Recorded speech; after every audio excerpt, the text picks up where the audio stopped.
Alright, hello everybody. How are you guys? I hope you're all safe. Now I'm making this video in order for you to see on Friday. Okay, because on Fridays we are going to post the lessons and the videos. So I think I'm done with Sonnet 94 with all of the classes, 10B, C and E, and I think I still have one poem left, okay, before the stage. Now the other poems are going to be assignments, okay. It is your work, it's going to be your job to analyze and to answer the questions. I'm going to analyze the last poem, okay, and then in order for you to see how basically I analyze step by step, and then I'm going to show you some literary devices that are included or that are used in this poem. I don't actually care about basically the poet, okay, but he's an American poet and he was somehow isolated from his peers because he was very much passionate about literature and poetry specifically. Okay, so Those Winter Sundays. Those Winter Sundays is written by Hayden. Okay, his name is Robert Hayden. And the poem consists of 3 stanzas. And the first stanza is made of 5 lines. Okay, and the second is made of 4 lines. And the third is made of 5 lines as well. So overall, it consists of 14 lines. Okay, so 14 lines in total. The poem is in free verse, and when I say free verse, it means that there's no pattern in terms of rhyme scheme. So as you can see here, I have early, cold, ached, made, him, breaking, cool, dress. So I don't have basically repetition in the rhyme scheme. That's why it's free verse. Okay. So stanzas 1 and 3 consist of 4 or 5 lines, and stanza 2 consists of 4 lines. So in total, they are 14. Okay. Now, when it comes to the first line, okay, Sundays too, my father got up early. So the word "to" actually suggests that the father already worked hard during the week, and when I say during the week, I mean from Monday till Friday. Okay, and he even wakes up early on Sunday. Now, traditionally, you already know that on Sundays people don't work; they just stay at home, or they basically mingle with some friends or whatsoever. So it's a day of rest. Okay, it's a day of rest. Now, we don't know if he actually works or he wakes up early on Saturday, because they did not say obviously the weekend. He said Sundays. So on Sundays and during the weekdays, he gets up very early. Okay, he gets up early. So this immediately introduces sacrifice and duty that the father is obviously implementing. Now the tone is somehow reflective here in the first line. Okay, so the speaker is remembering his father. Now line 2, and put his clothes on in the blue black cold. Now the blue black cold is a vivid imagery, as you can see, and it suggests that the pre-dawn darkness. Okay, so when you wake up early, or when someone wakes up very, very early, even before the dawn, okay, the darkness is basically spread in the sky, and obviously it's complete darkness. Okay, and there's extreme cold. Okay, that's why he said blue, black, cold. So it's not summer, it's what? It's winter, because as you can see from the title as well, Those Winter Sundays. And then he said, then with the cracked hands that ached. Cracked hands indicates manual, basically labor, likely a physically demanding job. Okay, So because he has been working for years, or he had been working for years, he, like, his hands obviously cracked, okay, and they were in severe pain. They were in pain due to his sacrifice, okay. And then, so the detail obviously here shows physical pain and poverty, okay. He is poor. Now the father, and or basically the family, okay, is poor. He's not basically rich, otherwise he wouldn't have woken up on Sundays. So the father works despite discomfort, reinforcing basically the theme of sacrifice. Line 4, from labor and the weekday weather made. Okay, so his hands ache because of hard work during the week, likely outdoors in harsh conditions. And when I say harsh conditions, it can be due, it can be due to the weather, due to the work that he's doing. So it depends. The phrase links the father's daily labor to the damage to his body. Okay, and it reinforces the idea of continuous effort and endurance. Okay, so despite this pain, despite this weather, despite everything he's going through, he still manages to go to work during the weekdays and on Sundays. Now, line 5, okay, banked fires blaze, no one ever thanked him. Now, banked fires refers to fires kept low overnight that must be rekindled in the morning, obviously. And the father lights the fire to warm the house for the family. Now, the short sentence, obviously, no one ever thanked him, introduces regret and guilt. Like, despite the sacrifice of the father, the family did not actually see that, and they did not try to thank him or to be warm, actually. So this expresses guilt and regret towards the father. This is the poem's first explicit recognition of unappreciated love. So he loves it, he loves the family very much, but they don't appreciate that. They don't take his love into consideration. Line 6, he said, I would wake and hear the cold splintering breaking.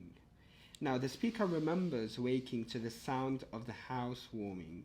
Okay, cold, splintering, breaking as personification, obviously. The cold seems to crack, okay, as heat spreads. So the sound imagery emphasizes the dramatic change from cold to warmth created by the father. So obviously, as you can see, the father brings the warmth to the house. Okay, he does not bring the cold to the house. It's the complete opposite. And then line 7, when the rooms were warm, he'd cool. Okay, so when the rooms were warm, he'd cool.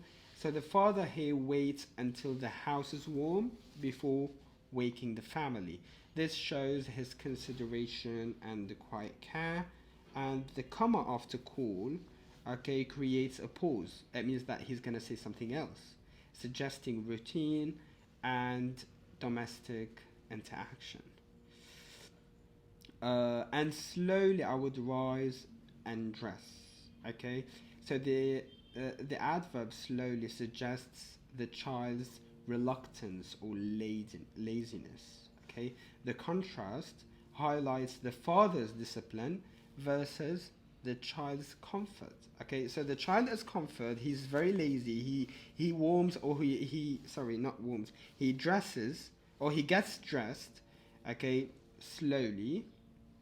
But the father, okay, on the other hand, he gets dressed up very quickly. Okay. So this is the difference between the father and the child. Okay, and the speaker subtly acknowledges his own lack of appreciation. Line 9, the chronic angers of that house. This line hints at family tension or conflict. So the chronic anger suggests ongoing emotional strain in the household. It complicates the father's image. The house contains love, but also unspoken difficulties. So there's a lot of angers. There's a lot of problems in the house. Okay, that is basically unspoken. And that's why there's a saying in English that says, some things are better left unsaid. So he did not say everything in the poem. He just mentioned some basically sacrifice made by the father. Line 10, he said, speaking indifferently to him. Okay, and the speaker here admits he treated his father coldly or casually. Okay, he did not even care that much about his father. And the tone is now clearly, okay, he has made it abundantly clear that he is regretting, okay, or he regrets what he has done or what he had done to his father. So the tone is here is regretful, and this line shows the emotional distance between the father and the child. Okay, line 11, who had driven out the cold. The father's act of forming the house becomes symbolic. Driven out the cold can mean both physical cold and emotional hardship. So he actually drives out the cold and he brings, as I said, the warmth to the house, and this emphasizes the father as a quiet protector. Okay, and then line 12, he said, and polished my good shoes as well. Another unseen act of care, polishing the child's shoes.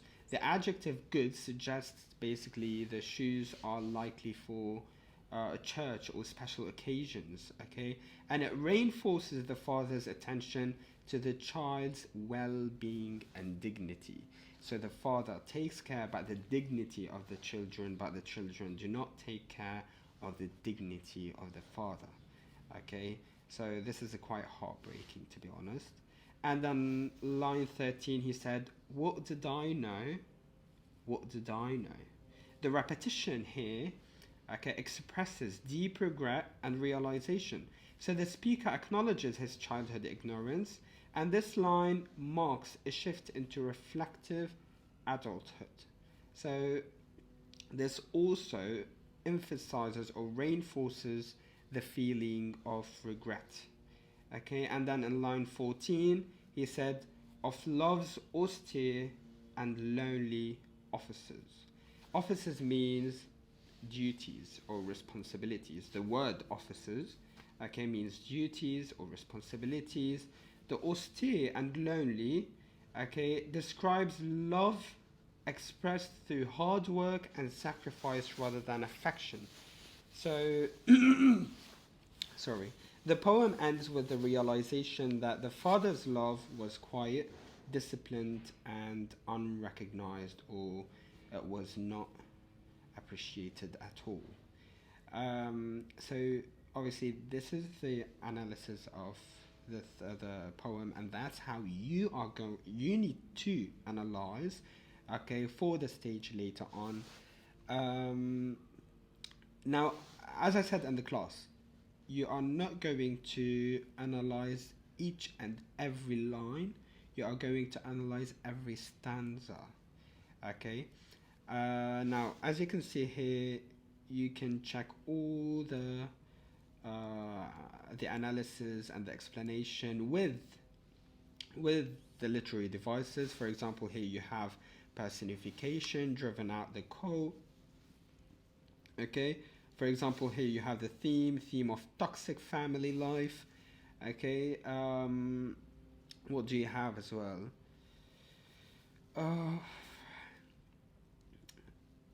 The themes here, for example, father-son relationship, dutiful father, parental responsibility. You have the visual imagery.